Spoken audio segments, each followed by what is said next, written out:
Assalamualaikum warahmatullahi wabarakatuh. Perkenalkan, nama saya Silviana dari kelas Matematika 1 dengan NIM 211101070020. Dalam video pembelajaran yang akan saya buat ini, di sini saya akan menjelaskan dari materi pertama sampai materi ke-10 mata kuliah fikih untuk memenuhi tugas ujian akhir semester mata kuliah fikih.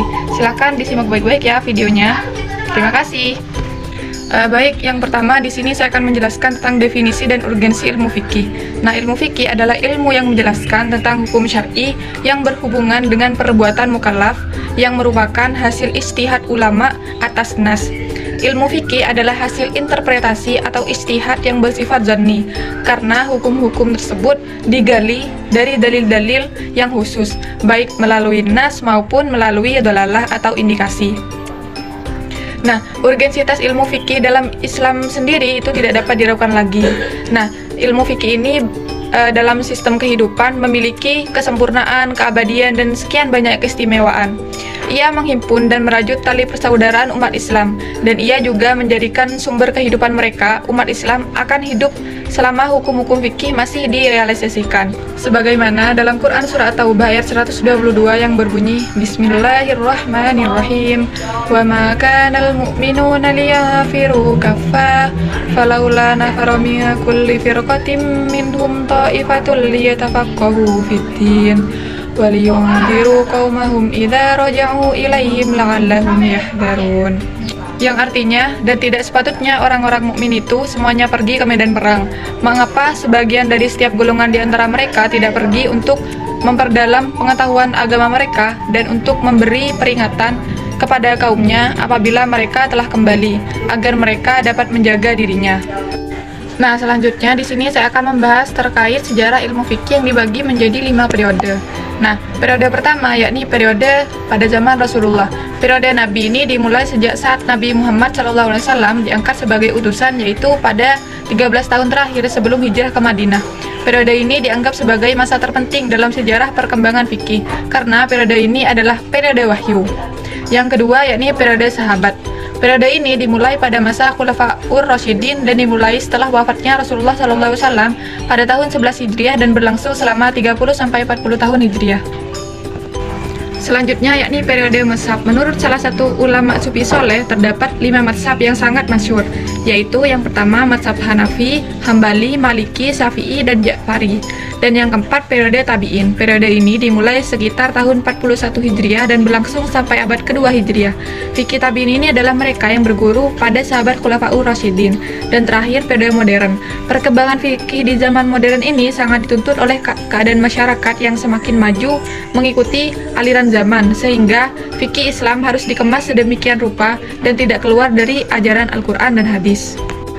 Selanjutnya di sini saya akan membahas tentang aliran-aliran ilmu fikih yang dibagi menjadi 3. Yang pertama, aliran mutakalimin. Aliran ini dianut oleh mayoritas ulama yang terdiri dari kalangan ulama Malikiyah, Syafi'iyah, dan Hanabilah. Disebut juga aliran mutakalimin karena pakar di bidang ini setelah Imam Syafi'i adalah dari kalangan mutakalimin atau para ahli ilmu kalam. Yang kedua, aliran Hanafiyah. Disebut juga aliran fuqaha karena dalam menyusun teori-teori mazhab tersebut banyak dipengaruhi oleh furu' yang ada dalam mazhab mereka. Dan yang ketiga, aliran mutaakhirin, yaitu aliran yang mengkombinasikan metode mutakalimin dan metode Hanafiyah. Selanjutnya, di sini saya akan membahas tentang taklid, talfik, dan ittiba. Taklid adalah mengambil perkataan dari orang lain tanpa mengetahui dalilnya, yaitu saling menghukumi orang lain di dalam melakukan dan meninggalkan. Para ulama menghukumi taklid dengan 3 hukum, yaitu yang pertama haram, yang kedua boleh, yang ketiga wajib. Yang kedua, talfik. Talfik adalah mencampur adukan 2 pendapat atau lebih dalam sebuah permasalahan yang mempunyai hukum, sehingga akan melahirkan pendapat ketiga yang antara kedua pendapat tadi sama-sama tidak mengakui kebenarannya. Terakhir, ittiba. Ittiba adalah mengambil atau menerima perkataan seseorang faqih atau mujtahid dengan mengetahui alasannya serta tidak terikat pada salah satu mazhab dalam mengambil suatu hukum berdasarkan alasan yang dianggap lebih kuat dengan jalan membandingkan. Selanjutnya, sumber-sumber hukum Islam. Yang pertama, Al-Quran. Al-Quran adalah sumber hukum Islam pertama dan utama yang merupakan kitab suci terakhir yang memuat wahyu atau firman Allah Subhanahu wa Ta'ala. Yang kedua, As-Sunnah, yaitu segala yang diriwayatkan dari Nabi Muhammad SAW berupa perbuatan, perkataan, dan ketetapan yang berkaitan dengan hukum. Selanjutnya, Yang ketiga, ijma dan qiyas. Ijma adalah kesepakatan semua mujtahid dari ijma umat Muhammad SAW dalam suatu masa setelah beliau wafat terhadap hukum syara. Sedangkan qiyas adalah pemindahan hukum yang terdapat pada as kepada furu atas dasar ilat yang tidak dapat diketahui dengan logika bahasa. Selanjutnya tentang sejarah perkembangan 4 mazhab. Mazhab sudah ada sejak zaman sahabat, misalnya mazhab Aisyah, mazhab Ibnu Mas'ud, dan mazhab Ibnu Umar. Untuk sekarang ada 4 imam mazhab yang kita kenal, yaitu yang pertama Imam Abu Hanifah, yang kedua Imam Malik bin Anas, yang ketiga Imam Syafi'i, dan yang keempat Imam Ahmad bin Hanbal. Perkembangan 4 mazhab tersebut, yang pertama mazhab pada zaman Rasulullah, yang kedua mazhab pada zaman sahabat, yang ketiga mazhab pada zaman tabi'in, yang keempat periode pembentukan, yang kelima periode keemasan, yang keenam periode kemunduran, dan yang terakhir periode kebangkitan. Materi berikutnya yakni tentang perbedaan ruang lingkup fikih dan syariat. Yang pertama, syariat itu bersifat fundamental dan mempunyai ruang lingkup yang luas karena ke dalamnya. Sedangkan fikih bersifat instrumental, ruang lingkupnya terbatas pada hukum-hukum yang mengatur perbuatan manusia. Yang kedua, syariat adalah ketetapan Allah dan ketentuan Rasul-Nya. Karena itu berlaku abadi, sedangkan fikih adalah karya manusia yang tidak berlaku abadi, dapat berubah dari masa ke masa. Materi selanjutnya yakni tentang perbedaan ilmu fikih dan usul fikih. Yang pertama, ilmu fikih membahas hukum dari suatu perilaku atau perbuatan, sedangkan ilmu usul fikih membahas metode dan proses cara menemukan hukum itu sendiri. Yang kedua, ilmu fikih dari pengaplikasiannya, fikih menjawab pertanyaan dari apa hukum dari suatu perbuatan, sedangkan usul fikih yaitu bagaimana cara atau proses penemukan hukum. Yang ketiga, fikih sebagai produk, sedangkan usul fikih sebagai koleksi metodologis. Baik, materi selanjutnya yakni riba dalam perspektif 4 mazhab. Riba adalah tambah dan membesar. Adapun macam-macam riba ada 2, yaitu riba qah dan riba jahiliyah. Nah, yang pertama mazhab Hanafi. Menurut mazhab ini bahwa ilar riba fat adalah jual beli barang ribawi seperti emas, perak, gandum, kurma, dan lain-lain yang dapat ditukar dengan barang yang sejenis. Yang kedua, mazhab Maliki. Menurut mazhab ini, riba pada emas dan perak haram pada harganya. Yang ketiga, menurut mazhab Syafi'i. Pendapat ulama Syafi'i, riba emas dan perak terdapat pada harganya.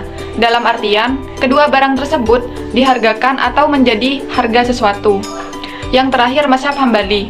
Nah, menurut mazhab Hambali ini, semua makanan yang dapat ditimbang selain emas dan perak dan makanan yang tidak dapat ditimbang bukan termasuk riba, meskipun terdapat tambahan. Materi selanjutnya yakni hukum cadar menurut 4 mazhab. Yang pertama, menurut Imam Hanafi, bahwasanya wajah wanita bukan termasuk aurat, tetapi hukum memakai cadar dihukumi sunnah atau dianjurkan, dan bisa juga menjadi wajib jika dikhawatirkan menimbulkan fitnah.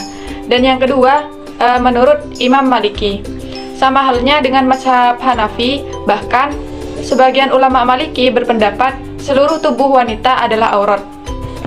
Yang ketiga yakni menurut Imam Syafi'i, bahwa seluruh tubuh wanita di depan laki-laki itu adalah aurat. Jadi dalam mazhab Imam Syafi'i, hukum memakai cadar di depan lelaki yang bukan mahramnya adalah wajib. Yang terakhir menurut Imam Hambali. Menurut Imam Ahmad bin Hanbal, dia berkata setiap bagian tubuh wanita adalah aurat, termasuk pula kukunya. Mungkin itu saja 10 materi yang telah saya bahas. Kurang lebihnya mohon maaf. Wallahul muwaffiq ila aqwamit thoriq. Wassalamualaikum warahmatullahi wabarakatuh.